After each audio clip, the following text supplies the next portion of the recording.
Good morning बेटा। Good morning Gagandeep. Good morning Sameer. Good morning Yashraj. Good morning Manthan. Good morning Seema. Good morning Sanjana.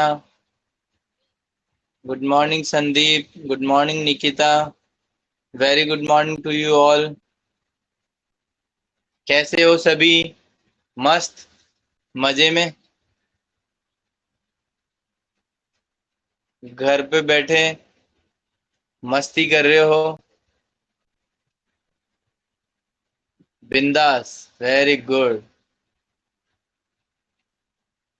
सच में इस बार जो student के मजे हुए हैं ना, वो कभी भी किसी भी स्टूडेंट के मजे नहीं हुए। और आई थिंक मुझे लगता है कि ऐसे मजे वापस होंगे भी नहीं। घर पे बैठे बैठे टेंशन में खाना खाते खाते जूस पीते पीते क्लासेस चल रही हैं। और मस्त एकदम मेहमान आ गए तो मेहमान को भी दिखा रहे हैं, देखो हमारे क्लासेस कैसे चल रही है। अब ठीक है जाओ। और सोते सोते लेटे लेटे काम करते करते और हर क्लासेस चल रही है। सही सही मायने में तो तुम्हारी इस तरीके से हैबिट पड़ गई अब कि अब आप ये चाहते हो कि सर स्कूल में क्लासे हो ही नहीं और हमारी क्लासे ऑनलाइन ही चले सर, ताकि हम मजे से पढ़ते रहें। अब अगर तुम स्कूल आओगे तो तुमको दुख होगा कि अब यार ये इतने दिन वहां पर बढ़िया थे, घर पे बैठे बैठे क्लासेस ले रहे थे, और अब स्कूल जाना पड़ेगा, वही वापस पुरानी रामलीला पुरानी कथा। भगवान, घर पे बैठे बैठे डंडे तो नहीं खाते थे, अब यहाँ पर आए स्कूल में वापस तो राकेश सर के डंडे खाने पड़ेंगे।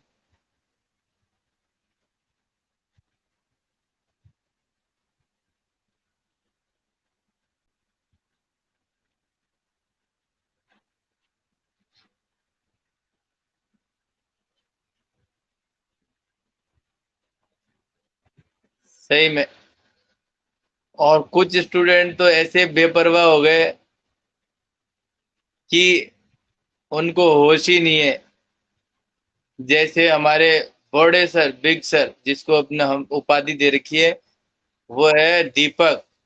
और एक और कौन है? अभय। ये देखो, मैं कह तो रहा हूँ, अब ऐसी आदत पड़ गई है लोगों की कि बस उनको ऐसा लग रहा है कि हमारी जीवन जो है ना ऑनलाइन ही चले बस अब। मंथन देख लो, कह रहा है नहीं सर, नहीं आना है सर, स्कूल आना ही नहीं है, बस यहीं से हो जाए सब कुछ। बहुत बढ़िया बेटा। कोई नहीं, कर लो बेटा, मजे कर लो तुम जितने करने। थोड़े दिनों बाद जब स्कूल खुलेगी तो फिर तुम्हारी सुताई स्टार्ट होगी फिर।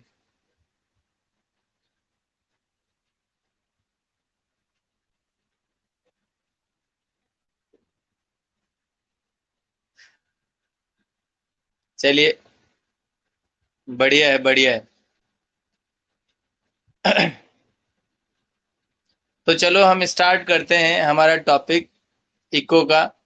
और उसके अंदर हमने जो चैप्टर चल रहा था मोनोपोली का, मोनोपोली के अंदर एक टेबल हमने पढ़ी थी। ठीक है, उस टेबल में हमने सीखा था कि कैसे हम हमारी सेल्स को बढ़ा सकते हैं, हमारी सेल्स जो है वो कैसे बढ़ सकती है। जैसे प्राइस ज्यादा हो तो उस समय हमारी कोई भी सेल्स नहीं हो रही, मान के चले किसी प्रोडक्ट की, तो हम क्या कर रहे थे, हमारी प्राइस को कम कर रहे थे और सेल्स बढ़ा रहे थे। प्राइस कम कर रहे थे, सेल्स बढ़ा रहे थे, प्राइस कम कर रहे थे, सेल्स बढ़ा रहे थे। तो इस तरीके से हम करते जा रहे थे, करते जा रहे थे। ठीक है, तो कैसे पर्टिकुलर एक डायग्राम बनेगा उसको भी हम समझेंगे। तो पहले ये बताओ कि लास्ट जो मैंने टेबल बनवाई थी आपको, जिसके अंदर प्राइस जो है उसको बढ़ाना, उससे हमारी प्राइस को कम करना, उससे हमारी सेल्स बढ़ेगी, वो टेबल आपने बना ली थी क्या? प्राइस, फिर क्वांटिटी, फिर टीआर टोटल रेवेन्यू, फिर एआर एवरेज रेवेन्यू, और MR marginal revenue.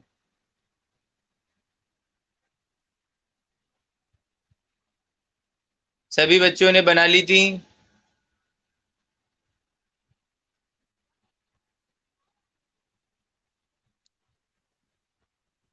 Very good Gagandeep. और बाकी स्टूडेंट का कोई जवाब नहीं आया है? मंथन, आपने बनाई थी बेटा?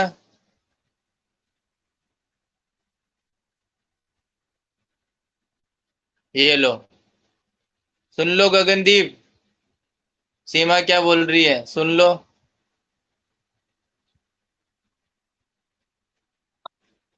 ये लो, देखो महान महान तो हस्तियां यहाँ पर है ही है।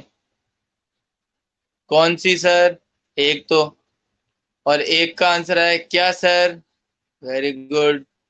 और कोई है जो इस तरीके का आंसर देगा?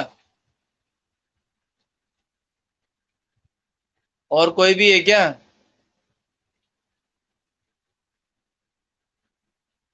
अब एक बच्चा कोई है, वो बोलने वाला है कि सर क्या पढ़ा रहे थे।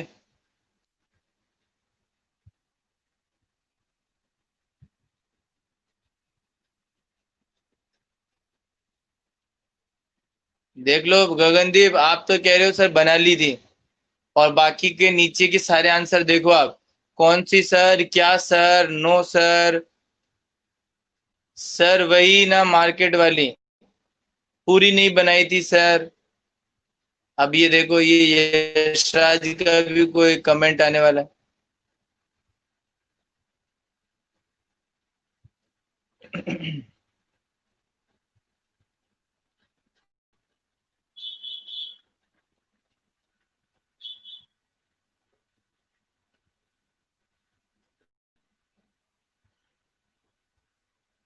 ये सीमा तो पागल हो गई सच में।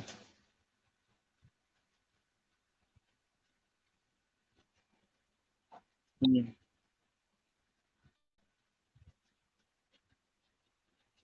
बाबू, ए मंथन, इसका नाम यशराज है। ये क्या होता है बाबू बाबू बाबू? तो चलिए अब हम क्या करते हैं, जो आपने टेबल बनाई थी उसका एक पर्टिकुलर डायग्राम जो दे रखा है बुक के अंदर, उस डायग्राम को समझने की कोशिश करते हैं, एक डायग्राम बनाते हैं। तो देखिए,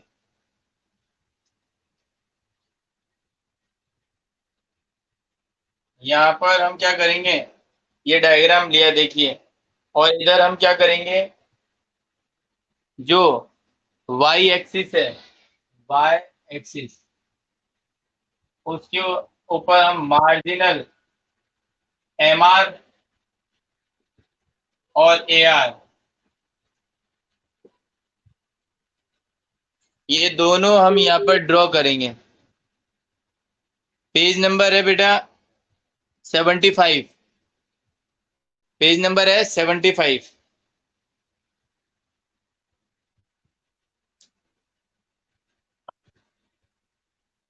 यस, देखो, अब आप देखिए, यहाँ पर ये लेंगे हम प्रोडक्शन कि कितना कितना हम प्रोडक्शन कर रहे हैं,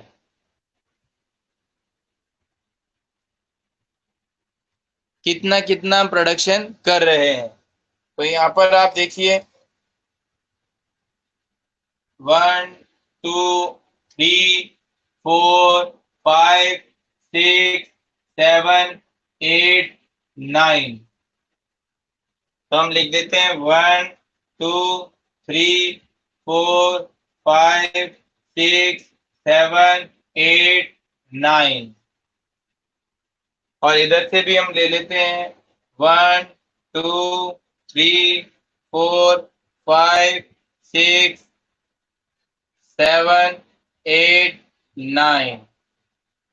1 2 3 4 5 6 7 8 9, ये लो, ये हो गई हमारी इधर वाली एक्स एक्सिस।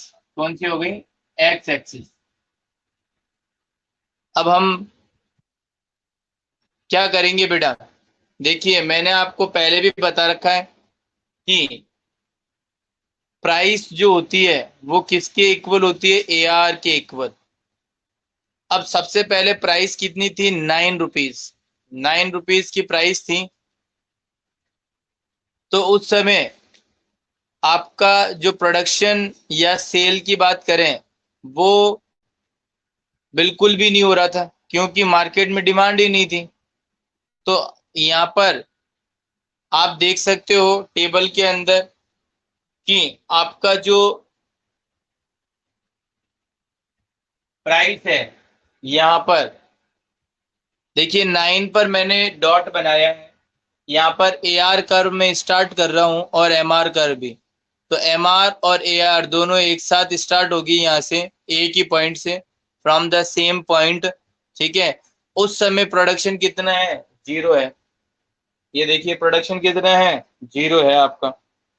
अब जैसे ही हमने प्राइस कम करी, जैसे ही हमने प्राइस क्या करी? कम करी, वैसे ही हमारा प्रोडक्शन 1 यूनिट बढ़ गया।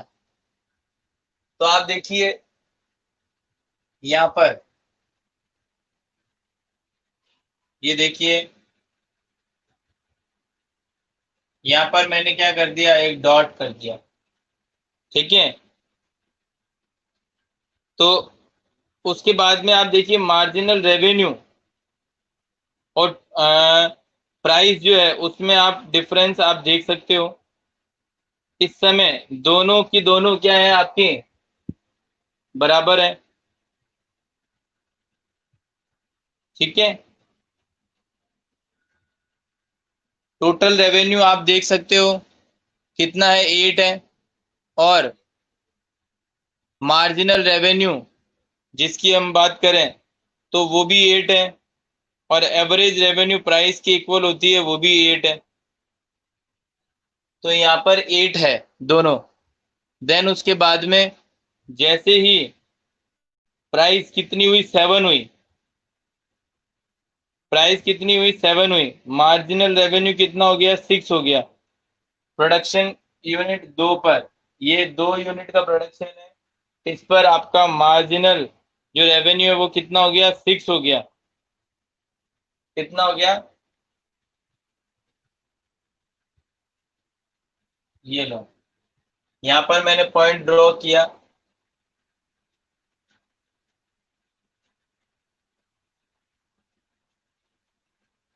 और एवरेज रेवेन्यू कितना है? उस समय 7 ही है। एवरेज रेवेन्यू कितना है?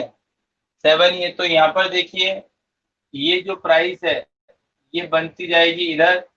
और एवरेज रेवेन्यू की बात करें तो वो डिटरमाइन 2 प्रोडक्शन यूनिट पे कितनी होगी? 7। तो कहने का मतलब आप देखिए, जब आप टेबल बनाएंगे, जब आप टेबल बनाएंगे तो उस केस में यहाँ पर ये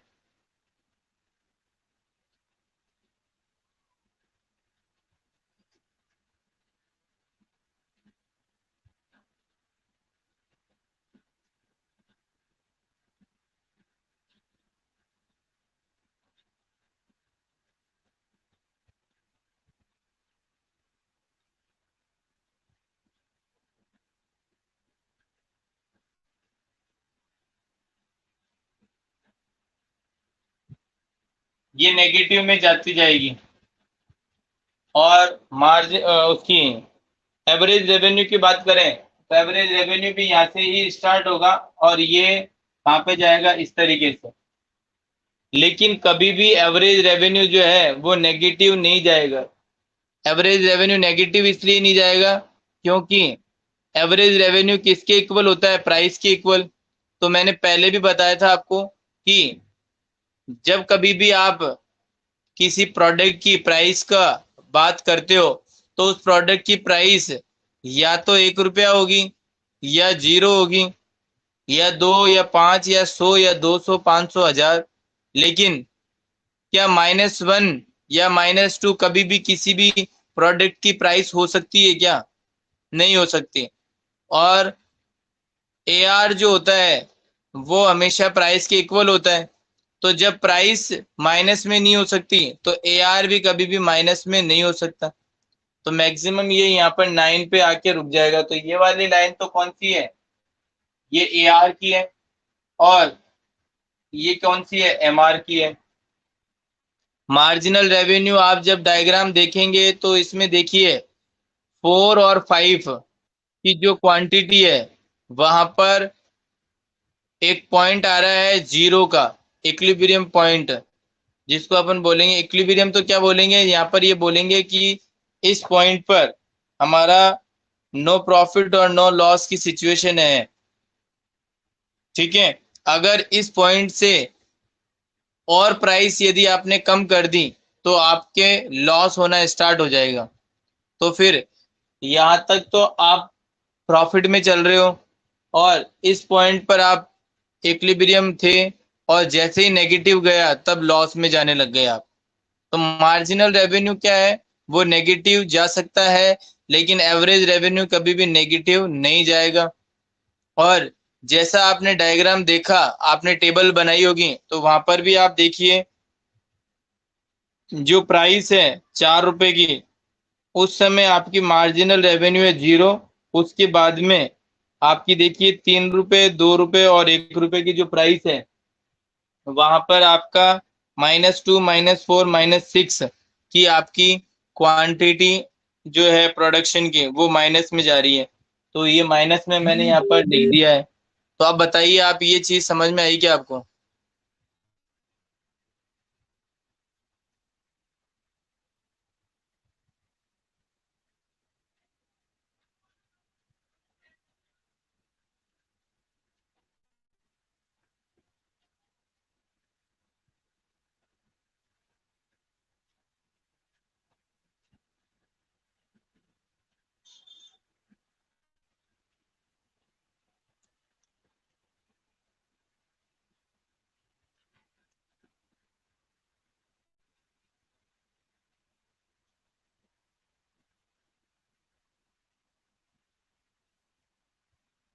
नहीं आया समझ? तो बेटा सीमा, आप देखिए, उसमें जब आप देखोगे, ग्राफ बनाइए आप एक बार। आप सभी बच्चे ग्राफ बनाइए। और जो आपने टेबल बनाई थी कल, मतलब लास्ट क्लास के अंदर, उसमें आप देखते जाइए कि 1 यूनिट पर AR कहाँ पर है और MR कहाँ पर है, वहां पे डॉट लगाते जाइए। AR कहाँ पर है, MR कहाँ पर है। फिर उसके बाद में सेकंड जो यूनिट है उसके ऊपर AR और MR लगाते जाइए। थर्ड यूनिट पर AR MR, फोर्थ यूनिट पर AR MR, फिफ्थ यूनिट पर AR MR का डॉट लगाते जाइए। फिर उन डॉट डॉट को क्या कर दीजिए, एक साथ लाइन को अटैच कर दीजिए। तो एक लाइन तो बनेगी AR की, एक लाइन बनेगी MR की। MR की जो लाइन बनेगी वो तो नेगेटिव जाती जाएगी, और AR की जो लाइन बनेगी वो लास्ट में 9 नंबर का जो आपका प्रोडक्शन यूनिट है वहां पे जाके रुक जाएगी। उसके बाद में नेगेटिव नहीं जाएगी।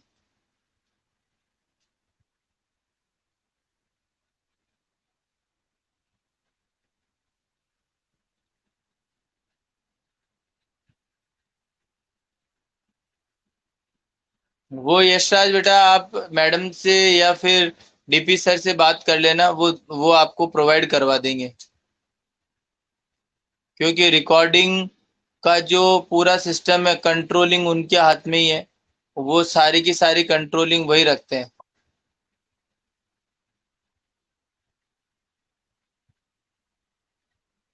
सीमा बताइए, अभी मैंने जो आपको बताया कि आपको हर एक जो पॉइंट है उसको अलग अलग अलग अलग डॉट डॉट डॉट लगाना है। आप देखिए, जब आपका प्रोडक्शन जो है, मतलब 9 रुपीज की जब प्राइस थी, उस समय मार्जिनल रेवेन्यू को आप 9 लिख लीजिए। ठीक है। और एवरेज रेवेन्यू को भी 9 लिख लीजिए, क्योंकि एवरेज रेवेन्यू किसके इक्वल होती है? प्राइस के इक्वल, तो वो दोनों पॉइंट कहाँ से स्टार्ट हो रहे हैं, 9 से। फिर जैसे प्राइस 8 करी तो टोटल रेवेन्यू 8 हुआ, मार्जिनल रेवेन्यू भी 8 हुआ। तो वहां से आप थोड़ा सा इसको डिफर करते हुए चलिए।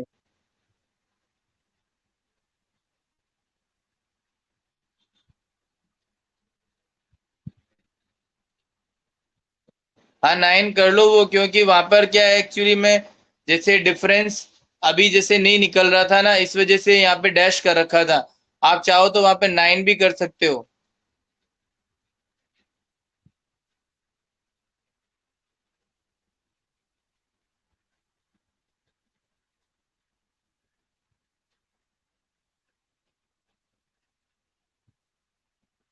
क्योंकि आप देखिए जीरो से डिफरेंस देखोगे तो सबसे पहला जो डिफरेंस है उसमें आपको 9 वहां पर जो किया है ना, वो आप डैश करके भी लिख सकते हो, 9 भी लिख सकते हो। क्योंकि मार्जिनल रेवेन्यू का फॉर्मूला क्या होता है, change in T R upon change in quantity.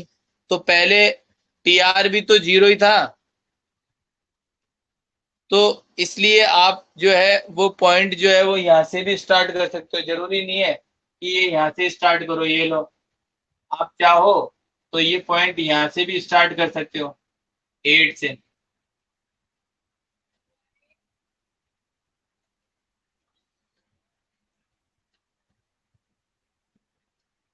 ये लो, यहाँ से भी स्टार्ट कर सकते हो पॉइंट को, इसको यहाँ से भी स्टार्ट कर सकते हो।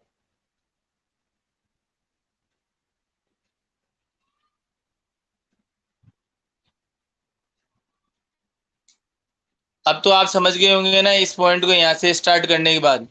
देखिए, जो प्राइस है 8, उस पर मार्जिनल रेवेन्यू भी 8 है और एवरेज रेवेन्यू भी 8 है। फिर आपका 7 रुपए की प्राइस पर 7 रुपए ही आपका एवरेज रेवेन्यू है, और 6 रुपए 6 आपका क्या हो गया, मार्जिनल रेवेन्यू हो गया। तो यहाँ पर आप पॉइंट बना लीजिए इजी की, ये वाला पॉइंट है 2 पर, और ये वाला पॉइंट है इस पे। 3 यूनिट पे आप देखिए, मार्जिनल रेवेन्यू कितना, 4। ये 3 यूनिट है, मार्जिनल रेवेन्यू कितना है, 4। और 3 यूनिट पे ही एवरेज रेवेन्यू कितना है, 6। तो ये यहाँ पर देखिए, एवरेज एवरेज रेवेन्यू कितना है, 6।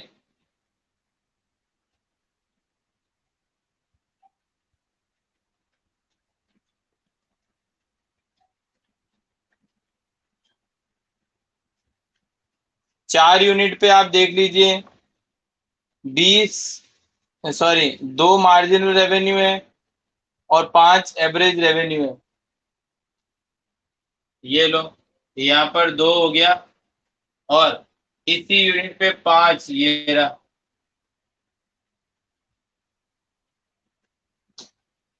और 5 यूनिट पे आप देखिए, 0 मार्जिनल रेवेन्यू है और 4 आपकी प्राइस है। तो यहाँ पर आप देखिए, 0 ये रहा 5 यूनिट पे। आप चाहो तो इसको कैसे मिला सकते हो, ऐसे भी लेके आ सकते हो।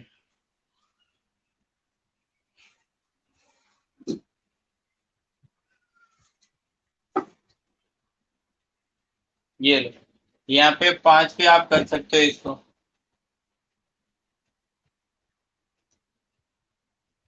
मार्जिनल रेवेन्यू 0 कर दिया इस जगह, देख लीजिए। और इसी पॉइंट पर आपका प्राइस कितना है, 4 है। तो ये यहाँ पर मैंने कितना ले लिया, 4 ले लिया। फिर उसके बाद में 6 यूनिट पर आप देखिए, मार्जिनल रेवेन्यू -2 में है। तो यहाँ पर आप चाहो तो इसको नेगेटिव में बनाओगे, तो ये -2, सॉरी, -1, -2, -3, -4, इस तरीके से आप माइनस में बनाते जाओगे नीचे की साइड में। और आप 6 यूनिट पे देखिए, 6 यूनिट पे मार्जिनल रेवेन्यू तो -2 है और एवरेज रेवेन्यू 3 है। तो ये यहाँ पर -2 का यहाँ पे मैंने इसी के पॉइंट बना दिया। और एवरेज रेवेन्यू 6 पर कितना है?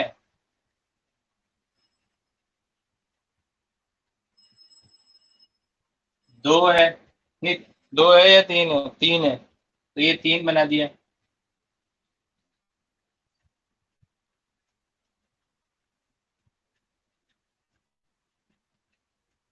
तो इस तरीके से आप देख रहे होंगे कि ये पॉइंट जो मैंने बनाए हैं वो मार्जिनल रेवेन्यू और एवरेज रेवेन्यू के बनाए हैं। लेकिन मार्जिनल रेवेन्यू नेगेटिव में नहीं जा रहा है, लेकिन एवरेज रेवेन्यू नेगेटिव में जा रहा है 6 तक। तो आप 6 तक बना लीजिएगा ये माइनस में, -1, -2, -3, -4, -5, -6, ये 6 तक बना लीजिएगा ऐसे लास्ट में।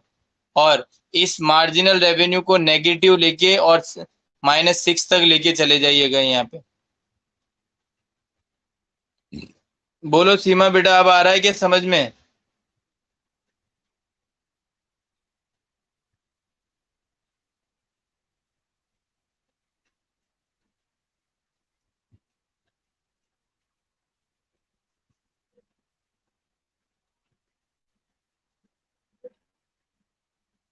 मंथन आपको आया? यशराज, संदीप, बाकी और कहाँ पर है आज? विनय, दिशा।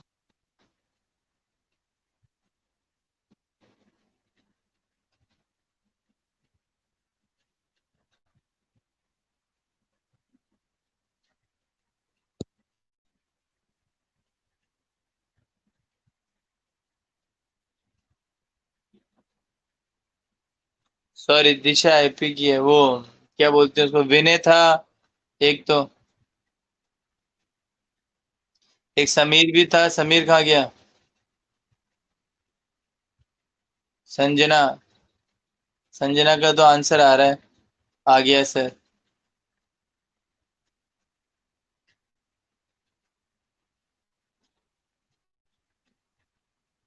तो बेटा इस तरीके से ये डायग्राम बन सकता है। और इसको जब आप एमआर और एआर के बीच में जब रिलेशनशिप को आपसे पूछा जाए इन मोनोपोली मार्केट, देखिए in monopoly market explain the relationship between AR और एमआर कर्व, तो आप कैसे बताएंगे? इसके अंदर आप 3 स्टेजेस बताएंगे, अलग अलग अलग अलग।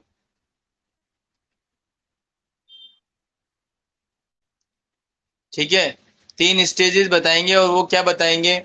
तो इन पहले बताएंगे in the first step, in the first step AR and MR curve both are same at starting point।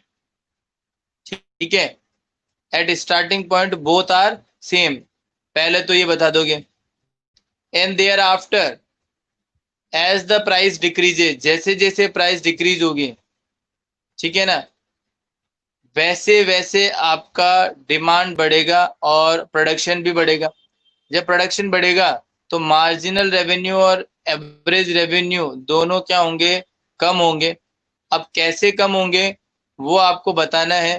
तो मार्जिनल रेवेन्यू जो है वो कम तो होगा, लेकिन वो कम कैसे होगा? एट इंक्रीजिंग रेट, मतलब बहुत तेजी से कम होगा। आप देख लीजिए, दोनों कम तो हो रहे हैं, एवरेज रेवेन्यू भी कम हो रहा है और मार्जिनल रेवेन्यू भी कम हो रहा है। लेकिन ज्यादा तेजी से कौन सा कम हो रहा है? ज्यादा तेजी से मार्जिनल रेवेन्यू कम हो रहा है और एवरेज रेवेन्यू थोड़ा थोड़ा कम हो रहा है। ये देखिए, यहाँ से सीधा यहाँ पे यहाँ पे यहाँ पे यहाँ पे चौथे पॉइंट में तो 0 पे आ गया। लेकिन यहाँ पे देखिए कितने पॉइंट बने? 1, 2, 3, 4, 5, 6, 7, 8 और 9, 9 पॉइंट बनेंगे यहाँ पर। तो कहने का मतलब, as compare average revenue, marginal revenue decreases fastly. Marginal revenue कैसे डिक्रीज हो रही है? फास्टली। और एवरेज रेवेन्यू डिक्रीज तो हो रही है, लेकिन वो कैसे डिक्रीज हो रही है? धीरे धीरे। तो दोनों ही डिक्रीज हो रही है, लेकिन मार्जिनल रेवेन्यू तेजी से डिक्रीज हो रही है, एवरेज रेवेन्यू फास्ट डिक्रीज हो रही है। सॉरी, मार्जिनल रेवेन्यू तेजी से डिक्रीज हो रही है और एवरेज रेवेन्यू धीरे धीरे डिक्रीज हो रही है। तो हम ये कह सकते हैं कि as the price decreases of the product then marginal revenue becomes decreases by increasing rate and average revenue also decreases by decreasing rate. ठीक है, and at the point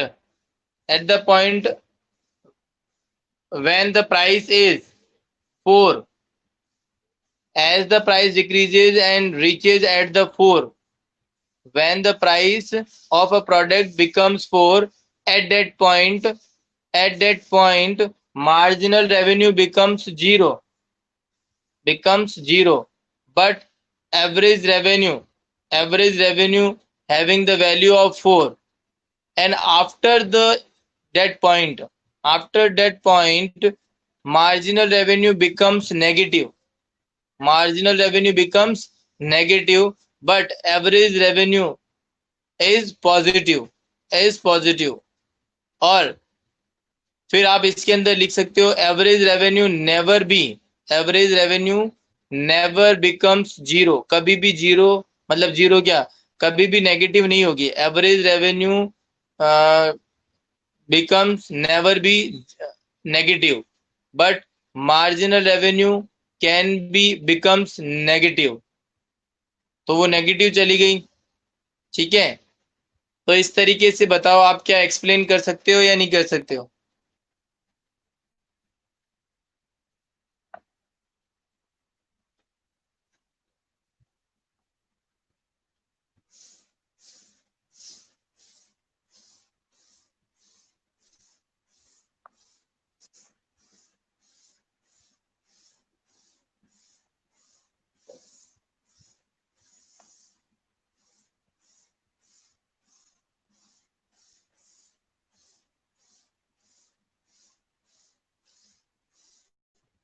very good.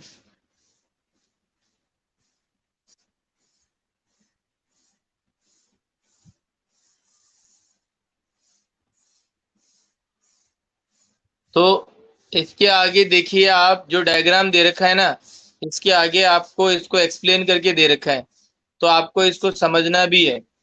आप देख लीजिए एक बार, इसको कैसे समझ सकते हैं वो देखिए in the above figure 12.1 both curve begin from a common point on the vertical axis, दोनों एक ही साथ एक ही जगह पॉइंट से स्टार्ट हो रही है। Marginal revenue curve maintain an equal distance with the vertical line, दोनों वर्टिकल लाइन पे इन्होंने एआर और एमआर कर्व को एक ही मतलब मार्जिन से उन्होंने डिस्टेंस पे बना लिया। फिर देखिए MR curve depict the change between total revenue and change in total quantity.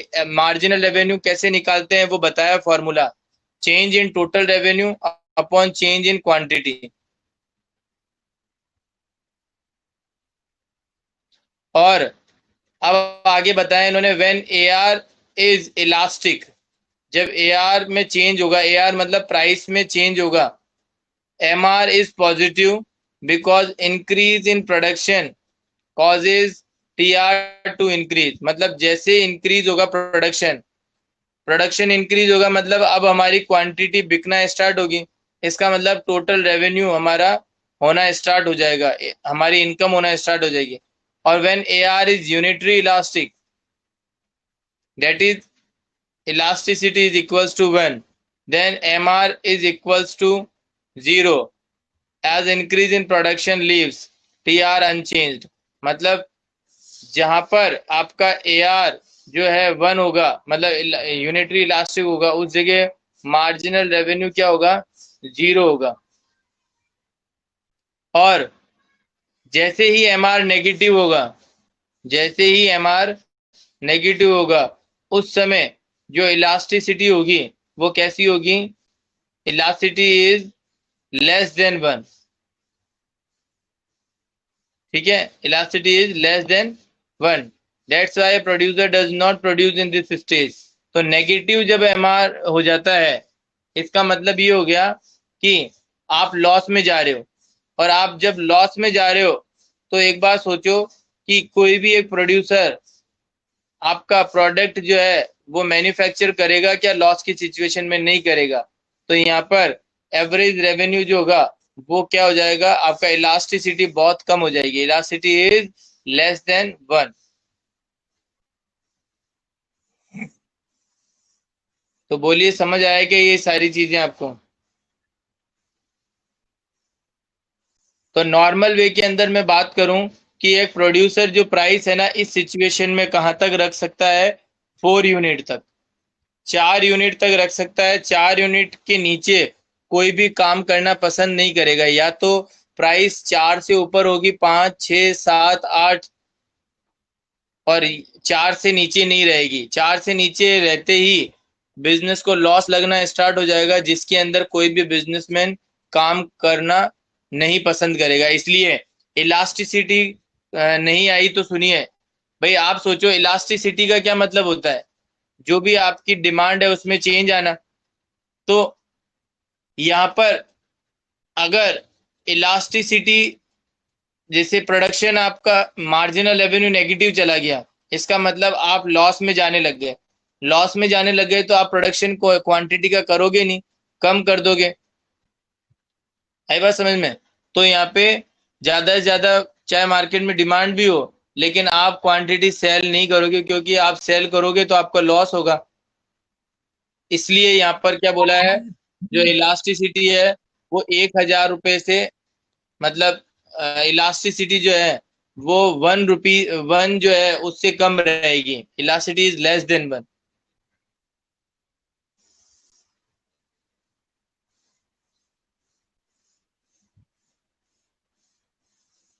जब तक पॉजिटिव में रहेगी तब तो क्या रहेगा?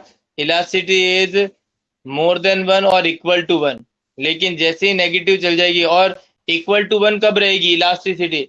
जब मार्जिनल रेवेन्यू 0 होगा, और मार्जिनल रेवेन्यू भी पॉजिटिव में रहेगा ना, तब उस केस में इलास्टिसिटी क्या रहेगी? Greater than 1। तो आपको मैं बता दूं, ये देखिए, यहां तक ये मार्जिनल रेवेन्यू है, यहां से लेके यहां तक elasticity of demand is greater than 1। इस पॉइंट पर, इस पॉइंट पर elasticity of demand is equals to 1। और इस पॉइंट के बाहर क्या हो जाएगा? Elasticity of demand is less than 1, is less than 1। तो मार्जिनल रेवेन्यू पे फर्क पड़ेगा। मार्जिनल रेवेन्यू पॉजिटिव में है तो इलास्टिसिटी ग्रेटर देन 1 होगी। मार्जिनल रेवेन्यू 0 है तो इलास्टिसिटी इज इक्वल्स टू 1 होगी। और मार्जिनल रेवेन्यू नेगेटिव है तो इलास्टिसिटी इज लेस देन 1 होगी। प्रॉफिट में हर एक व्यक्ति चाहता है ना कि मेरा ज्यादा से ज्यादा प्रोडक्ट बिके। तो यहाँ पे मार्जिनल रेवेन्यू जब तक आपका नेगेटिव नहीं है, मतलब 0 से ऊपर है, तब तक कंपनी को प्रॉफिट होगा। और कंपनी को प्रॉफिट होगा तो इलास्टिसिटी कैसी रहेगी उसकी? Greater than 1। और जैसे ही 0 होगा तो इक्वल टू 1 हो जाएगी। कोई फर्म ऐसी भी होती है जो प्रॉफिट नहीं कमाते हुए भी प्रोडक्ट को बेच देती है, लेकिन कोई भी लॉस में नहीं बेचना चाहिए। इसलिए अगर 0 से कम हो गई तो इलास्टिसिटी कैसी हो जाएगी उसके अंदर? Less than 1। तो बताइए, ये पॉइंट आपको जो है इलास्टिसिटी का, ये भी समझ आया क्या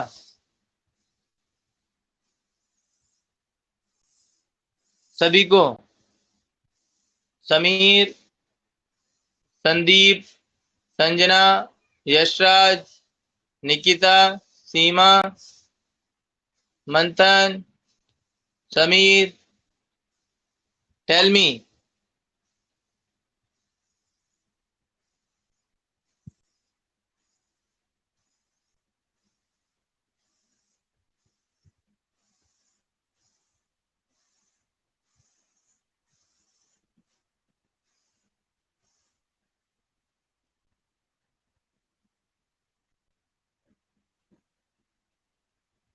तो चलिए बेटा, आगे नेक्स्ट टॉपिक तो हम अभी आज स्टार्ट कर नहीं सकते हैं। तो आप इसका डायग्राम एक बार तो टेबल बनाना दोबारा, फिर इसका डायग्राम बनाना, और फिर आप देखना इलास्टिसिटी कब और क्या क्या रहेगी कौन सी स्टेज में। ठीक है, तो आज के लिए हम इतना ही करेंगे, और इसके नोट्स भी तैयार करना, और जो अकाउंटेंसी के जो रिवैल्यूएशन के क्वेश्चंस हैं, आशा करता हूं कि आप सभी लोग काम कर रहे होंगे। तो कल जब क्लास होगी तो उसके अंदर 18th नंबर तक के क्वेश्चंस के सारे रिवैल्यूएशन अकाउंट आपके बनाकर तैयार हो जाने चाहिए।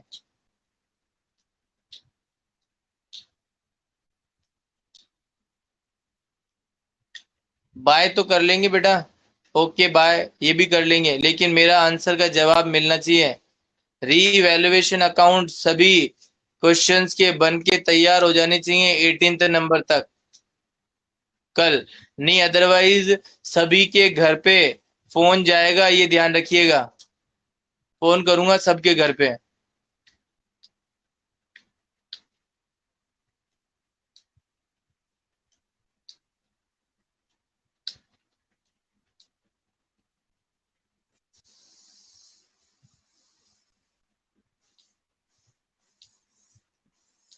चलिए ठीक है, ओके बाय, थैंक यू।